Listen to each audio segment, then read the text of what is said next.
Well, thank y'all for having me speak today. As y'all are told, I guess I've had kind of a weird career in a way, because it's very confusing probably to a lot of people here, is because I actually work for the FBI and the DEA. And people are always going, well, wait a minute, were you in the FBI or DEA? And I'm like, well, I was in both. And there aren't that many of us that were stupid enough to do that, but I was one of them. And during my career, I ended up working, not really because I necessarily wanted to, but it just kind of worked out that way, that most of my career was spent working cartels. The Medellin cartel down in Colombia, and the Gulf cartel and the Sinaloa cartel down in Mexico. And it's just kind of give me a different perspective on things, and it is. It's people never think about that. They think about being, well, that didn't have anything to do with us. Well, every bit of cocaine, every bit of most of your meth, most of even the marijuana back in the day, all came from these cartels. And one of the things I always try to remind people about is, because a lot of people have forgotten about it, how many people here remember when the plane crashed off Biloxi Beach? People saw it crash, and the two guys got away, because you don't remember what happened was they were flying over Biloxi Beach, and they abandoned the airplane. The pilot and the other guy bailed out with parachutes. One of them landed on the highway, one of them landed behind the Waffle House, I think, and they were never seen again. But the story of how they got there was a little bit longer than that. That didn't really come out in the public. They had been coming across the Gulf with a load of marijuana, and the Navy was running a exercise with one of their Lamps helicopters and the cruiser, the GS cruiser, out in the Gulf of Mexico. And these drug guys almost hit them. I mean, they had nearly missed a mid-air collision. So the Navy guys took off in pursuit of this plane. And I guess they knew it, and they were circling, and they're trying to lose this helicopter, and they can't do it. And they got night vision on, and they can see them throwing bales out, so they can even throwing maps out. And at some point, they decide they're not losing this helicopter, and that's when they bail out over Biloxi Beach. So it was kind of like the first introduction to me when I was down here that, maybe the cartels, and maybe there are, there's some stuff going on here that I never really thought about. So anyway, we also had a couple other cases. One time there was a case where there was 17 tons of marijuana that came into Pascagoula when I was over there. And the only reason they got caught was because somebody was supposed to go kill the night watchman at the docks. And the guy who was supposed to kill him started losing his nerve, and he started drinking, trying to get drunk enough that he'd be able to go kill this guy. And he finally got so drunk he passed out.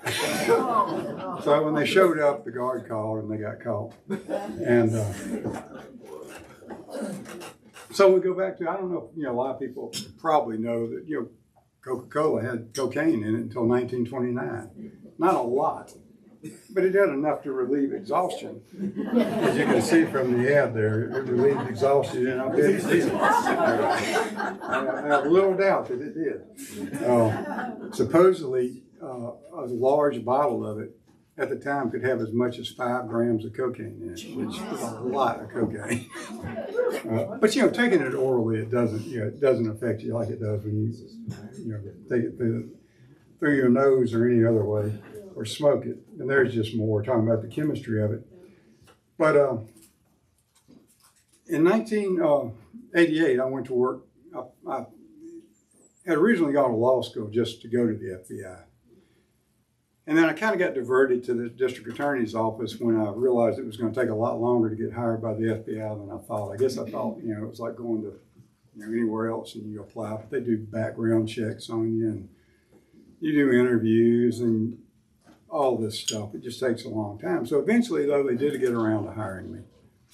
And the first place I got sent was, I'll back up a little bit. Because this is the Medellin cartel right here, which is the cartel that was supplying Mississippi and all through the 70s, all through the 80s. These are the guys. That's Fabio Ochoa, and he'll come up later. That's Juan Ochoa, his brother. That's Pablo Escobar right there. That's Gacha Rodriguez Gacha right there. And that's Carlos later. These guys were all, that was the Medellin cartel right there. And the history of it, to give you a little bit of history before I get to some exciting stories, until 1973, most of the cocaine that came to the United States came from Chile. You know, most people didn't know that. They got it from the same places. They got it from Bolivia and Peru, just like the Colombians did. But all the labs that turned it into cocaine hydrochloride were down in Chile. Well, that changed in 73 when Augustin Pinochet had the military coup and took over the country and ejected the regular government and just took over. Well, among the things that Pinochet didn't like, drug dealers were one of those things. So he started killing them all and locking them up in prison. So the ones that didn't get locked up or killed all fled into Colombia. And they took all of their equipment in to make labs and start making the cocaine and everything.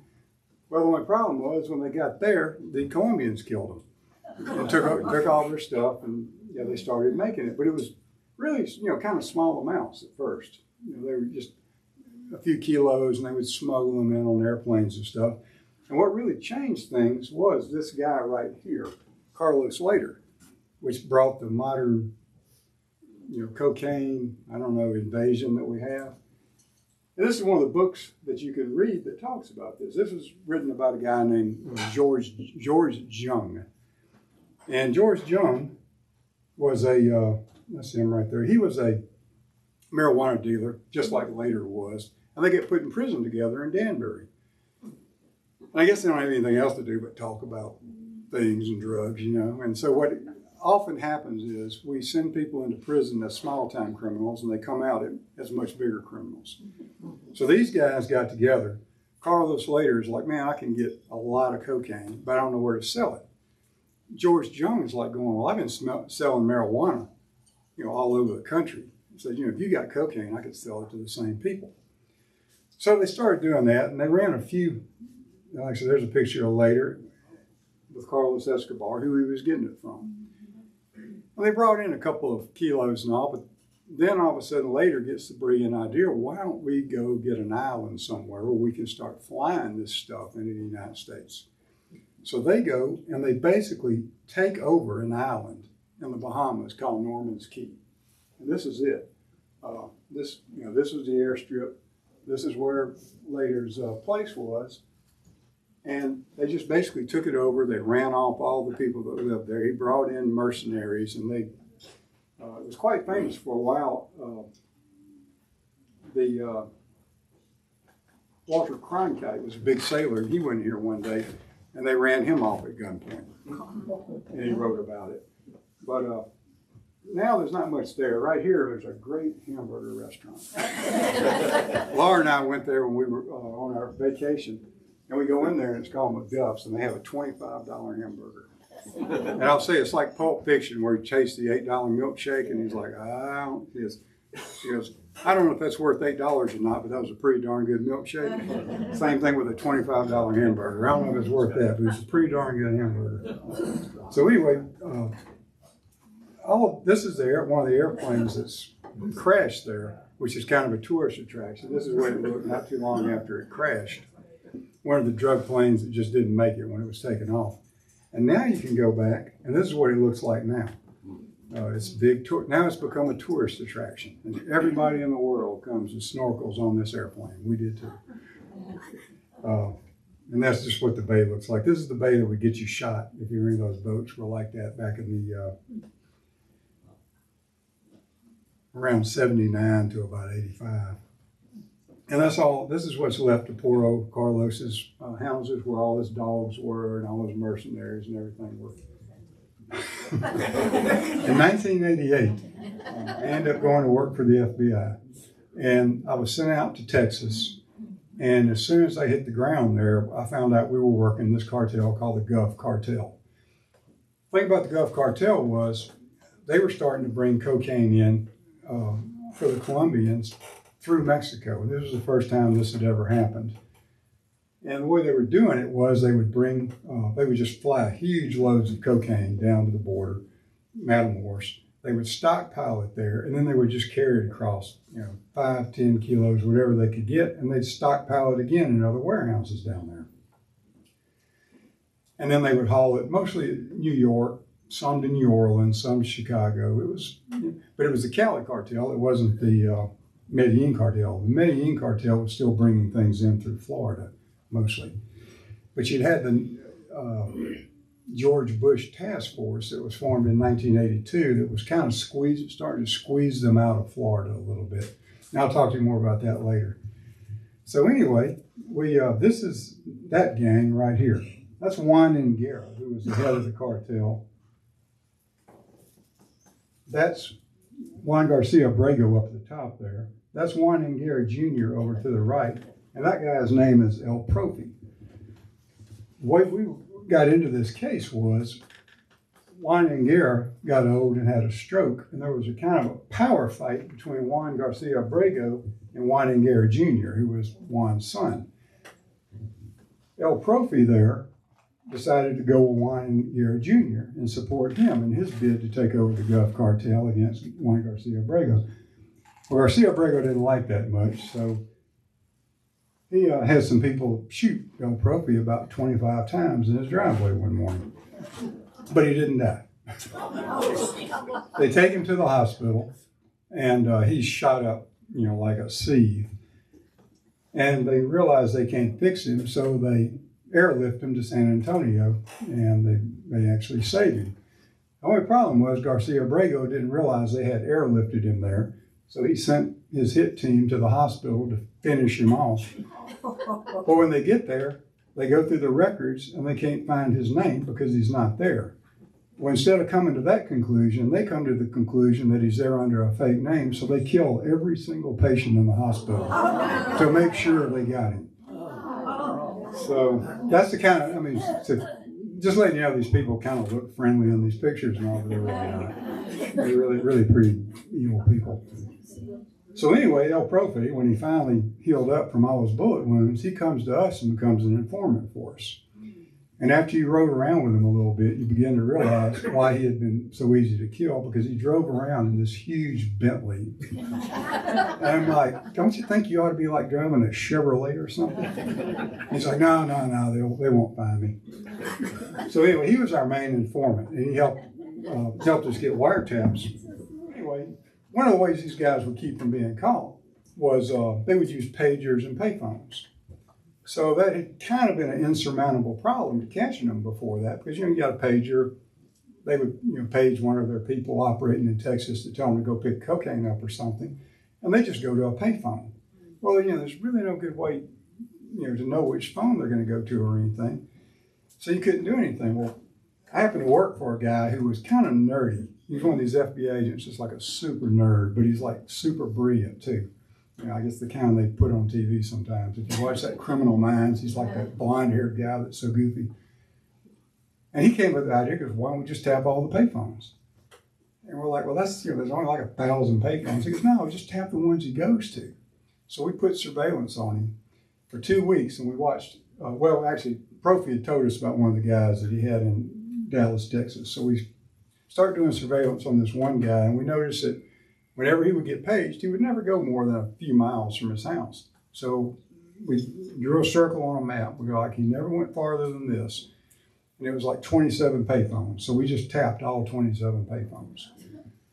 Only problem was you had to see him on the payphone to actually tap it. So we would have to follow this guy all over the place, doing things like that. And once you saw him on the payphone, you call up and you had your little map and go, he's on payphone number 14. And they'd turn the knob and start tapping, payphone number 14. And we were doing pretty good. We took off a bunch of loads. And one of the strangest things was we had put so much money into this wiretap, and it was costing us like $100,000 a month for all these payphones to be tapped. So we knock off, what we would do is this guy that we had tapped was directing his other guys to go places, and we started spinning off to their phones and their pagers and everything. And more payphones. We started adding more and more payphones to the bank. It got where it looked like when you went into the room where you would dial up the payphone, it looked like the control panel that like dives a submarine. And we would get it wrong. They'd be like, he's on payphone number 14, 27. You dial it up, and they'd be like some guy going, okay, you want a gallon of milk and eggs? You turn it to another one. Finally, you get on the right one. Well, we started knocking off their couriers. And what we would do is we would watch him go, once we knew there was a courier and he'd been tasked to go get some cocaine, we'd just follow him. And we'd follow him down to the stash house, usually in Houston. And they'd get a big pile of, they'd get like 20, 30 keys and they'd leave, and then we'd pull them over. And you'd usually kind of make it look like an accident. We'd have the highway patrol working with us and they'd pull him over for something. And they'd bust him, and then they would ostensibly call us, and we'd show up and like, oh, what have you found here?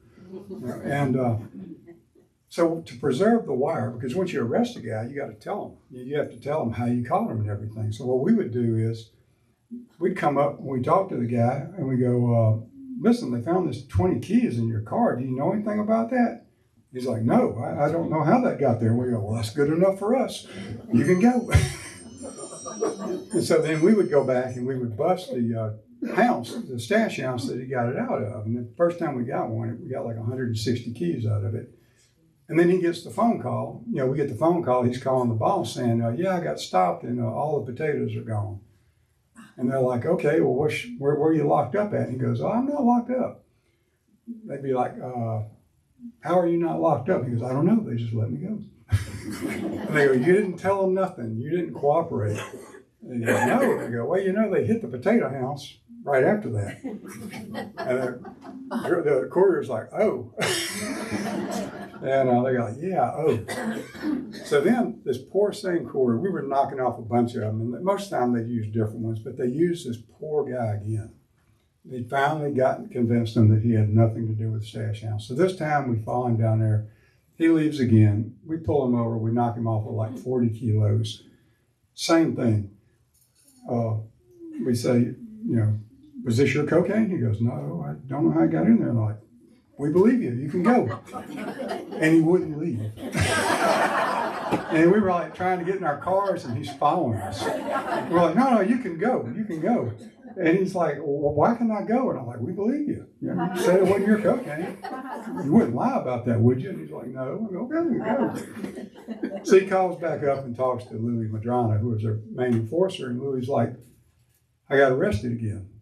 And it takes him a while to do it, to make that phone call, as you can imagine. And in the meantime, we'd hit the stash house. He had left it again. And we got 180 keys off of it this time. And he talks to Louis and he's like, yeah, I got all my potatoes are gone again. And they're like, really? That's very interesting.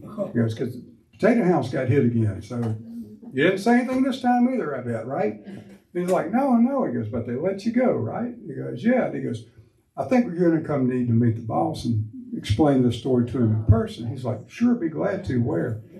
And they had a ranch way out south of Fort Worth. And they go, why don't you come out to the ranch? He goes, right now? He goes, no, come out at midnight.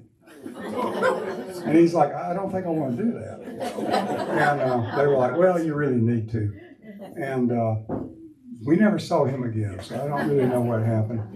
I don't know if he was, if they got him or he just ran or what, but we never were able to find him again. So I kind of suspect that sooner or later things went wrong for him.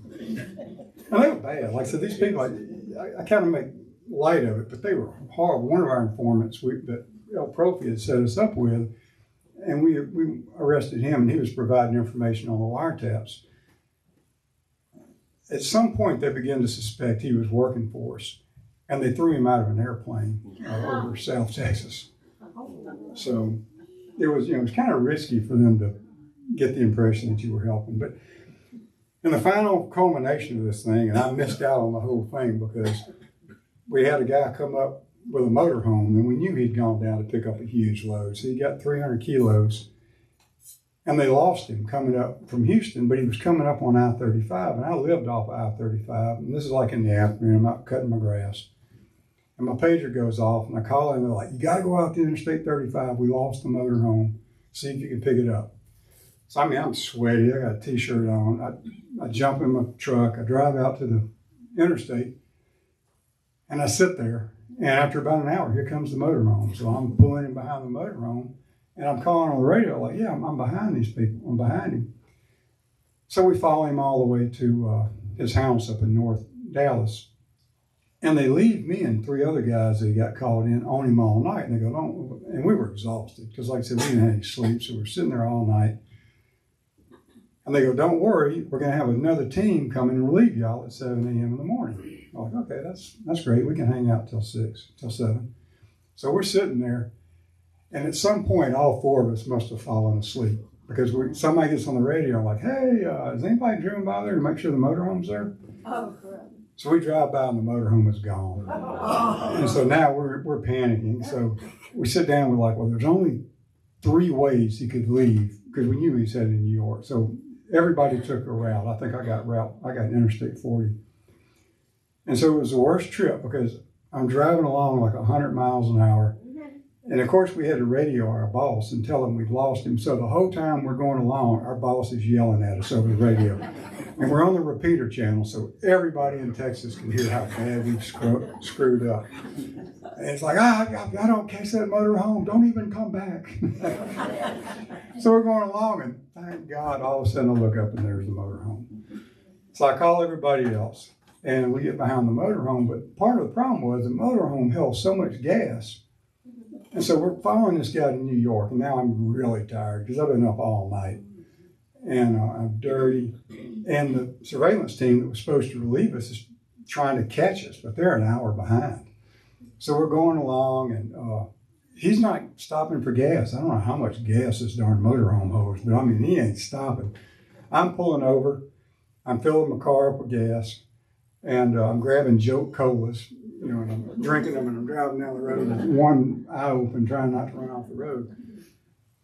And we're going along, and we can hear the other team on the radio trying to catch up with us. And finally an airplane comes, and the airplane's able to follow him. And so you can kind of get back. But we kept having to pull over for gas.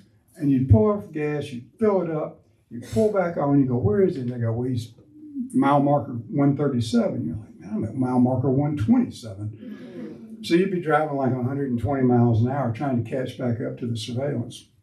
And finally, about the time we got to New York, I was like a zombie, and the other team had caught up with us, and I was like, I really want to go on this bus, but I'm pretty sure I would be unsafe.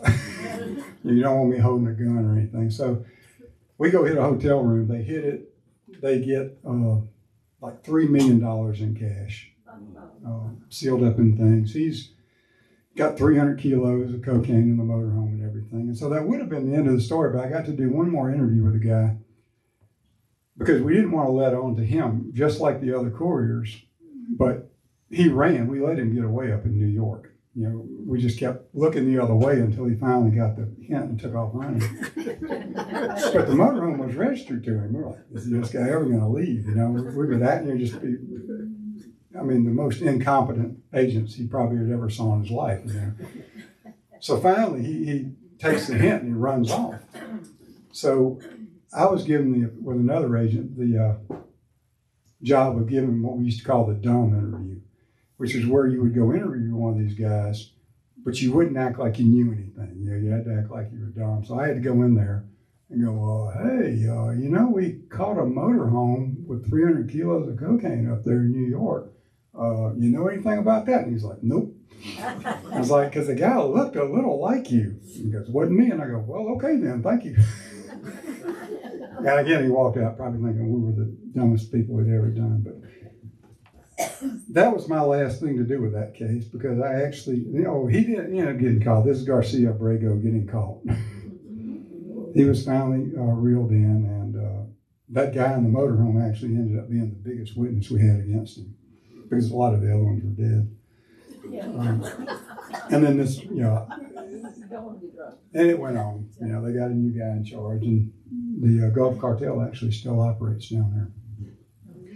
And this is a little movie. I saw how my time's going. Am I getting past time? You're okay. Keep going. Okay. This is always one of the funny things, this movie about Barry Seal with Tom Cruise, and it really wasn't that accurate. It was very entertaining, though. I watched it and I liked it. That's what the real Barry Seal looks like next to Tom Cruise. You can see not as much resemblance as you think. And there's how poor old Barry ended up. But I didn't have anything to do with that case at the time, but I did later. And that's why I stick it in there. But anyway, at that point, I decided that I like working drugs. I didn't want to be one of the FBI agents who sat around working fraud cases and stuff like that, which is where they would eventually put you. So I transferred over to the DEA, who does nothing but drugs. So if you're in the DEA, you know that's what you're going to be doing. There's no secret. So one of the first cases I had, there's my little ID kit they gave me. And that's kind of what I look like back then. You know, you're just, you know, you're we had the long hair and everything. Well, one of the first cases I worked was I had an informant come in, and he said, "Hey, listen, I got a guy that wants to sell 20 keys of cocaine." Well, that's a huge amount of cocaine back then in New Orleans. And I was like, I didn't believe him, so I kind of blew him off. He called me at home late at night because it was a due date. He said, "Why don't you just come on in the morning and we'll talk about this?" And I really didn't think it was going to happen. He shows up the next day. And he goes, "Okay, well, now they're down to 7 keys. They've already sold 13. Oh, so I had him set me up as an undercover buyer for him. And what it was these, and this is the hotel we did the deal in down there in Chalmette. It's still there. And there's the hotel room that we did the deal in. And it was a mullet fisherman, a guy named Lester Caraway. And what he was doing is he was going out and he was picking up cocaine for the Colombians, the Pablo Escobar and the Medellin cartel. And this was about 1991 or 2. And I think it was 92. Yeah, 92, it was my birthday in February. So anyway, he would go out and they'd drop all these cocaine bundles to these mullet boats, and then they'd bring them in, and his deal with Pablo Escobar was he got to keep a third of them. Instead of getting paid, they would just give him a third of the kilos that he brought in. And so he would sell them, you know, and that's what these were trying to be. The funny thing was, this was a deal that the customs had been watching this particular load, and they had lost it. They had an informant on the boat. They had an airplane up that was supposed to be busting this 500 kilo load that he was picking up, and they had lost him. And nobody knew where any of the kilos had ended up until I bought 4 of them. But the way the deal went down was pretty funny because none of us were from Chalmette, but that's where these guys wanted to do the deal. And at first they were kind of like, because my undercover story, which you always got to have, is that I was coming from Atlanta. That way we could kind of control, you know, when the deal went down, because I could just say, well, I haven't arrived yet. So when I first told them that, and it was going to be 5 kilos, and it was going to be $125,000, and they were like, "Okay, well, come down this road, drive 3 miles into the swamp, take a left at the 3rd alligator, and when you get to the, you know, lone tree on the end, we'll meet you." And I said, "Well, I got a better idea." And they go, "What?" And says, "Give me your name and address." And they were like, "What do you want that for?" I said, "Well, if you'll do that, I'll put the $125,000 in there. I'll mail it to you. And then when you tell me you got it, I'll shoot myself in the head." And just save us all a lot of time. So they were like, "Okay, you're not going to do that." I'm like, no, I'm not going to go into the swamp. So we ended up doing it in that hotel. And the funny thing was that CI told me, said, "Man, these guys are really hinky." He said, "I think they're going to want to search you." And I said, "Well, okay, so I can handle that." So in the hotel room, instead of me wearing a wire hidden like this, we put a lamp that had a video camera on it and was shining back into the other hotel next to it. So I get there and I'm thinking, man, if I got a gun on me when they search me, it's going to really, you know, probably scare them and mess this deal up. So I put it under the pillow of the bed. And then they come in and just dump the kilos on the bed. So all this practice we had done, like how we were going to talk them into showing me the dope, I didn't even have to do it. I just dumped it on the bed. And so then I told the guys, like, "Oh, we need to search you." I'm like, "Okay." So he goes, "Take all your clothes off." I was like, "What?" So I'm like, "Well, okay," because I wanted the deal to go. But I knew where the camera was, so I was like standing over the side. And I took all my clothes off. They didn't say I didn't have a wire on. I put it back on. So now I thought that any normal drug dealer would say, "Well, okay, now you guys undress. I want to make sure y'all don't have wires on." So they undressed, but unfortunately, they did not know where the camera was. And one of them bent over buck naked with his butt right up against the camera. And I could hear the guys in the next room laughing. And I was like, I hope you don't hear that. They didn't even, notice. And then they both had guns on them, and I remember thinking, why don't I have a gun? Why is my gun under the pillow? So anyway, the story was my brother was supposed to be next door with the money, and I was just going to call him to bring the money over. So I called next door, talked to the two guys in the room, and I said, hey, everything looks good. Bring the money on over. And they go, the surveillance arrest team is lost. We don't know where they are. And I was like, come as soon as you can. And I was like, so he gets up, what's the problem? I said, well, he's a little sick. I said, his stomach's upset, but he'll be over here in just a second. And so I said, let me test this cocaine. So I get it out, and there's a way to test cocaine, like with Clorox. You can put Clorox in it, and you drop a little bit in it, and you can kind of tell the impurities when it goes through there. Well, I didn't have any, so I just got a glass of water and put it in there, like pretended I was testing it. And so the whole time, I'm kind of doing what I am now. I'm like telling this guy stories, and I'm trying to entertain him because I don't know where these guys are going to be, because they had lost him. They were down at Yoklowski, and they had lost him leaving and thought he was still there. So they're hauling Bud up from Yoklowski to Chalmette. And I'm being funny and charming, and I'm telling him all these stories. And then it's kind of like there's just pause, and you can just tell that things have turned. And he's like, where's the money? And I was like, so I picked up the phone because I was fixing to say, you need to come in here right now. Whether you got it's just the two guys over there. And about that time, there was a knock on the door, and I opened it up. And right before that, I was like, I think I'm going to die. Like, this is going to be the stupidest way to die ever. And I opened the door, and they came in and got him, and it turned out to be okay. But then I found out later, Customs called me up about a week later, and they were like, and I was feeling pretty good. I was thinking, I was worried for nothing. They weren't going to kill me. And he plays me the videotape that they had done with Lester Caraway. And Lester Caraway is telling this same informant about this deal. He goes, that guy that I sent over there, he just got out of prison for murder, and he's got terminal cancer. He's only got like 3 weeks to live. And I told him, I said, now, this is DEA or something. You kill him, and I'll take care of your family. And said, he just didn't. And after that, I was like, ew. But anyway, so that one came out all right. One of the next ones I had, it was kind of interesting. And this is just showing what these kilos look like, because what they'll do is they'll put markings on these kilos, because a lot of times they'll throw together in a load, like Escobar, Gotcha Rodriguez, and the Jorge's. Instead of putting all their dope in one load, they'd each put like a third of it in there. That way, if they got knocked off, everybody didn't lose as much. And the way they would keep up with whose was what was with these kind of symbols and stuff right here. And if you don't think this stuff happens here, that was taken on the Pass Christian Beach. It washed up. So anyway, we let's see where I'm at. Don't show us the video.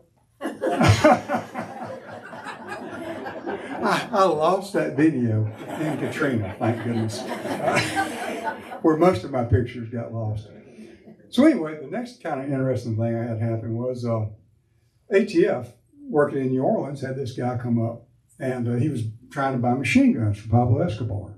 And he was kind of a dandy. He was a Colombian kid who was a student at Tulane. And anyway, he was trying to buy a bunch of machine guns to ship down to Colombia for Pablo Escobar, and he gets caught because it was actually an undercover ATF agent who did it. So I happened to know the ATF agent really well, and he called me up and goes, hey, this guy can't do anything for us, but he says he can deal directly with Pablo Escobar. And I go, yeah, we'll talk to him. So we go over there, and first thing he's like is, y'all just need to let me out of jail, and I can make this happen. And we're like, well, that ain't gonna happen. Like we were born at nighttime, but not last night. So we started bringing him out, and he would page the guys down in Colombia, because they all got these 800 pagers. We did too. They work anywhere in the world. And he would call him up, so we just have to ride around with this guy all day waiting for the Colombians to call back. And what the deal we ended up setting up was, we set ourselves up as cocaine smugglers, which is something we used to do a lot. And I was one of the guys that was going to be one of the undercover cocaine smugglers.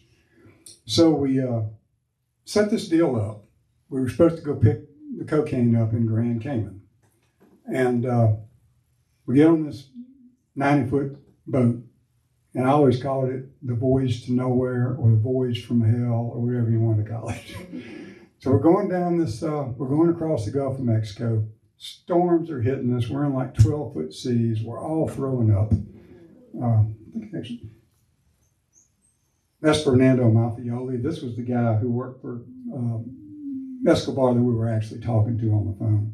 He was the number 3 there at the time. He's dead now. This is there's a picture of us on the boat, me and Frank, the other undercover, as we're going along completely. The picture doesn't show how miserable and seasick we were at that point, and but we were. So anyway, we get all the way down there, and it's Christmas Day, 1992. No, 1990. Yeah, maybe 92. The dates run together on me. And the Colombians call off the deal. You know, they just said, we can't do the deal right now. So we have to turn around and go all the way back across the Gulf of Mexico in that boat. So we're back on the phone with them, and it was some problem. I can't remember what it was, but it wasn't with us. We thought at first they smelled us out, but it wasn't with us. It was some other problem. We're like, no, we'll do it. So they set it for like another month. And Frank and I both said, we are not getting back on that boat. So we chartered a boat in Grand Cayman to take out to get the drugs with. And I would tell you the name of the guy, but he's actually kind of famous down in Grand Cayman. He's very well known. He's a businessman down there who used to help us out on the side. And we chartered his boat, and his son actually went with us to help run the dinghy. So anyway, to show you how intertwined these guys were and how sophisticated they were, we get there on like a Friday, and we're supposed to be doing the deal on Sunday. Well, Saturday, we get paged. We talk to Maffioli, and he's like, can't do the deal. And we're like, why not? And he's like, because the customs AWACS is going to be coming down to Grand Cayman, and they're going to be working for 4 days, and we're just not going to do anything until they leave. But don't worry, they're going to leave on Thursday, so we'll do this deal Friday. And I'm like going, how could they know that? So we had a female customs agent with us. It was like our land support. And so she calls up, we go and get on payphone, and she's calling up customs saying, hey, is there a customs AWACS coming to Grand Cayman? And they're like, well, that's classified. We can't tell you that. We're like, well, we need to know. And they're going like, nope, you're not clear to know that. And all of a sudden I look up and I see a customs AWACS circling the airport. So I like push Phyllis on the shoulder, and I just like that. And she's like, never mind, and hangs up. So we drive out to the airport. Guys are pulling in. We go, hey, how long are y'all going to be here? And they go, oh, don't worry, we're just going to be here till Thursday. So I kind of thought they would bring us back home, but in a miracle, our bosses said, well, just hang out down there until Friday, you know. So we rode around Grand Cayman and stuff. And it's kind of funny when you get there. I'll show you the guys that you work with. Oh, that's me. I'll back up because this is like what the Grand Cayman cops kind of look like. Have you ever saw that show Murder in Paradise that they show? It's set up just like that. They got the one guy from Scotland Yard who's in charge, and you got all these local guys who are the actual cops. So when we got down there, and the thing was, we had taken all our guns with us on that first trip. And it's a lot of paperwork when you take guns into a foreign country. So on the second trip, I was like, this deal ain't going to go. So I'm like, me and Frank decide we're not filling out any of that paperwork to carry guns. We're not going to need it. And besides, we'll have the Grand Cayman cops down there to help us. So we get down there, we meet with them, and they're like, good luck with that. And they walk off. They're gone. And so anyway, we end up going, on Friday, we go out there. It's me and Frank and the son of the guy who helps us out to help drive the boat at the place we're supposed to meet the Colombian airplane. And I go out in this little rubber boat, and I guess I never thought about what would happen when you dropped an 80-pound bale of cocaine out of an airplane going 160 or 170 miles an hour. When I went to pick them up, originally I had this idea that they would just come down and plop down in the water, and you just drive over and pick them up. Well, it was like we were being strafed. He would come and he would drop these bales And they're coming out of this airplane like 100 and something miles an hour, and they would hit like rocks, and they would be skipping, and they were going by us at like 100 miles an hour. And you can tell they're trying to get them as close to us as they can, and we're like running from these bales. And then and they're heavy because now they're wet, and I'd grab one and I'd throw it into the boat. And then the guy on the boat, I can't remember his name, he'd go, "Watch out, here comes another one." And we'd dodge, and he'd go, "Shoot, shoot, shoot, shoot." And so finally, we were supposed to pick up 8 bales. And the seas had gotten a little high, and it was starting to get dark, and I picked up 7, and we couldn't find the 8th bale. So I get on we had these little 2-meter radios, and I called Frank, who was talking to the airplane from the boat. I said, "Frank, I can't find this other bale." And he goes, "Yeah, they want you to get it. They're not going to leave until you get it." I goes, "Well, tell them I got it. It's getting dark. They're not going to know." And all of a sudden, I see the airplane come by, and the Colombian in the back is hanging out of the back of the plane, pointing down. So we go over there. Sure enough, there's that last bale. So anyway, we loaded up and carried on back. Well, now it's too dark. We can't get in on the reef. So we're anchored off the beach. And I'm starting to get a little nervous now. It's like I said, we ain't got guns with us or anything. We're guarding this stuff with a flashlight and a bad attitude. And all of a sudden now the 2-meter radio won't work. So we can't even tell our support team where we are or why we didn't come home or anything like that. So we're sitting there anchored in this boat, and I got the binoculars, and I see a Kentucky Fried Chicken on the beach. And I tell Frank, I said, "I'm going to go find a payphone, and I'm going to bring back a bucket of chicken." So I went there, and that's what I did. I went and got the bucket of chicken. The case agent and fellas met me there, and we came back the next day. And the funny thing was, we were flying it out, and they sent this King Air down to pick us up. And they must have had the biggest pilot that Customs had. This guy must have been 400 pounds. So we load all this cocaine into this airplane, and we got all our luggage and everything in it. And the guy's got a calculator trying to figure out, he's like, "I think we can make it, because if we take off here and we land at Guantanamo Bay and fill up, and then we land at Key West and fill up, and then we land at Tampa and fill up, I think we'll make it." And I look over at Jeff, one of the other guys, I'm like, "I don't want to get on that airplane." So we walked over to American Airlines. They were like, "Yeah, we got tickets." So Jeff and I bought tickets. We're like, you can subtract that from it.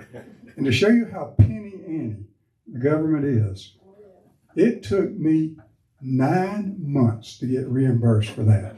Because they were like, "We sent an airplane down for you." It's like, "Yeah," but it was like, we're the fattest pilot y'all had.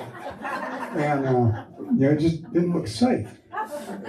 So anyway, I got back, and last thing I did on this was they sent down a couple of drivers. We loaded the cars up with cocaine, and they took off for their destination, and they got busted somewhere.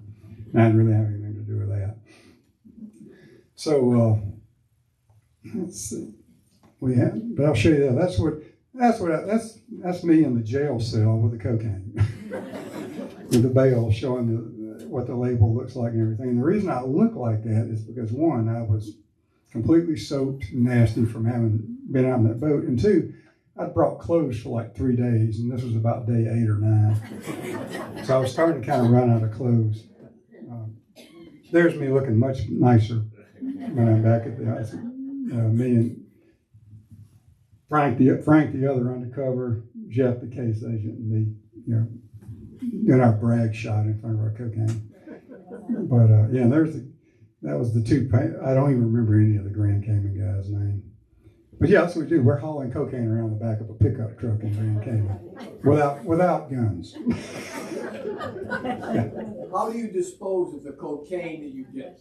We burn it. You do burn it. We burn it. Matter of fact, one of the best duties you could get when I was in the Miami field office, once a month we would have to go burn all the cocaine, and it was like an 18-wheel truck, completely full. Sometimes it'd be every 2 weeks. And that was the best duty you could get, because the only place that was really certified to burn that cocaine was Key West. Because, of course, they don't have any room for a dump in Key West, so they've got an incinerator that will burn an engine block. So we would always take it there, and that's where we burned cocaine. Well, the great thing was, you'd get down there, and it was a long drive, deer running out in front of you and stuff. And you spend about 2 hours tossing these kilos of cocaine and everything into this stove. And then we were given the night off. And they bought us a room on Duval Street, and we'd have a big old time on Duval Street, and then get up the next morning and just kind of make our way back to Miami. So that's what we did with it. And it was actually one of the funner things we did. There's me when I had a beard. So, and then one last thing, I worked in New Orleans. I don't know if I have much more time. I may have to stop on this one. Okay. This is how Pablo Escobar got himself killed. Pablo Escobar was in a prison he had built himself. Well, finally they decided they were going to come get him out of it. Colombia had had enough, and they were going to extradite him to the U.S. Well, Escobar escapes out of his own jail cell and basically starts a reign of terror in Colombia. He's just killing people left and right. He's blowing up buildings, he's blowing up airplanes, just all kind of crazy stuff. So at some point, he's afraid he's going to be extradited to the United States. And before, when he was going to be extradited, he would go blow up the Colombian Supreme Court or the Colombian Attorney General or something like that, and they'd stop. They would stop efforts. So he got the idea that he could do the same thing in the United States. So he sent a hit team up here in 1993, bombers and hit people, to start killing judges and blowing up airplanes and stuff here. The problem was they immediately made contact with some Colombians in New York that had wiretaps on them, and DEA quickly figured out what was going on, and they started scooping them all up. Well, 2 of them got away. Actually, we thought it was just one at the time. It was this girl named Ileana Escobar. And before she ran, she had made a phone call to Los Angeles, a phone call to Metairie, Louisiana, and a phone call to Miami. So they wanted teams to go sit at all these places and wait on her. And we were like, we got Metairie. We're like, she is not coming to Metairie, Louisiana.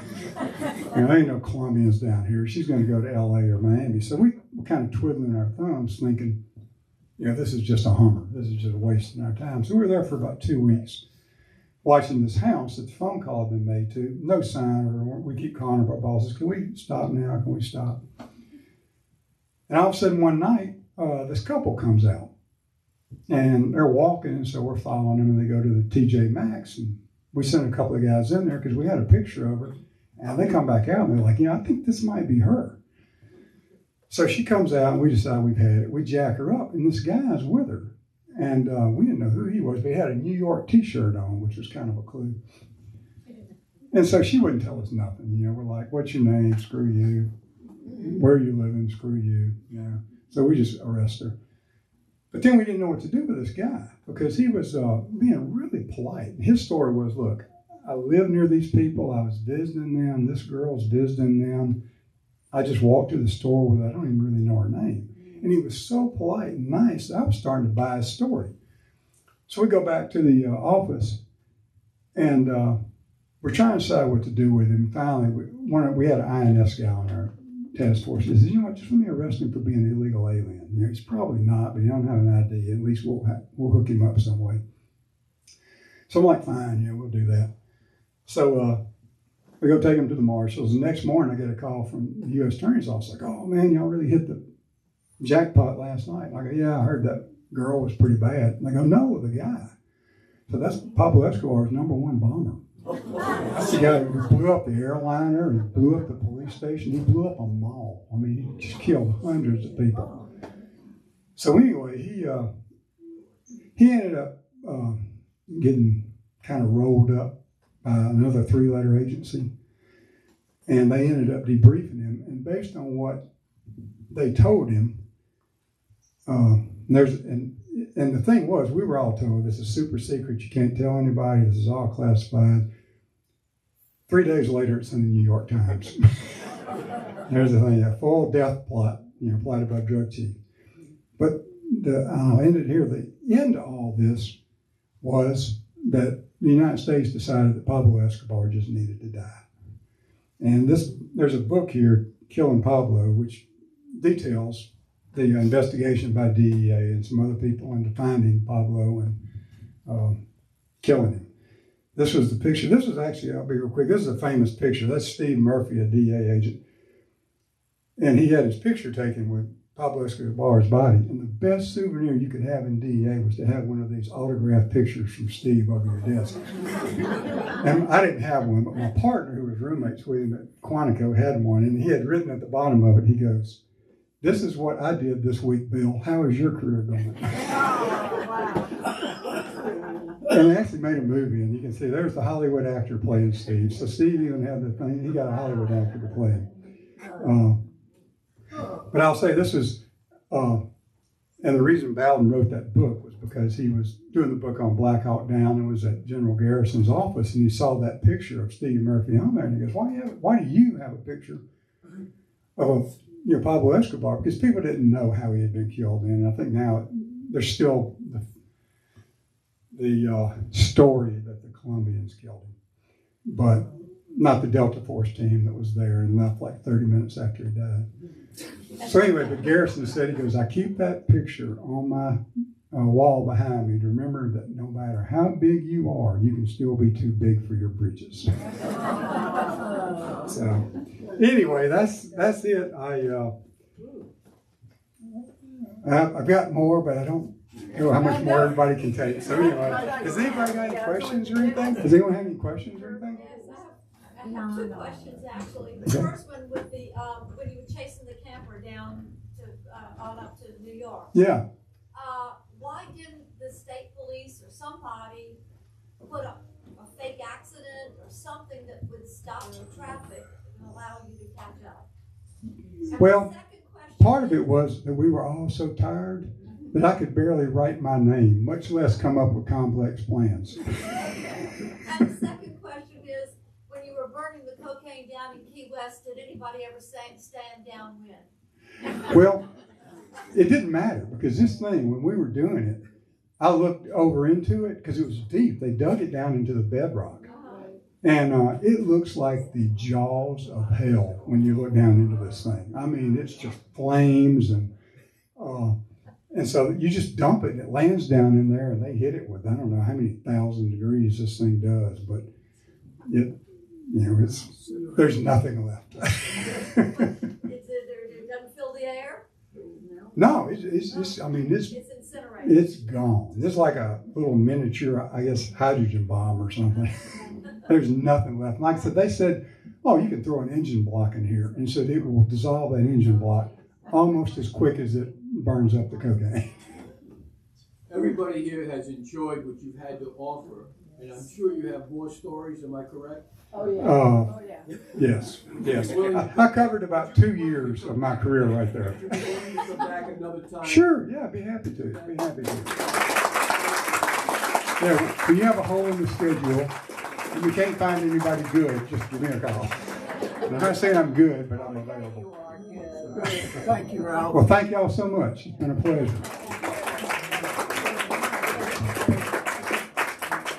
All right, thank you. Thank you all for being here. We enjoyed having you, and please come again next month.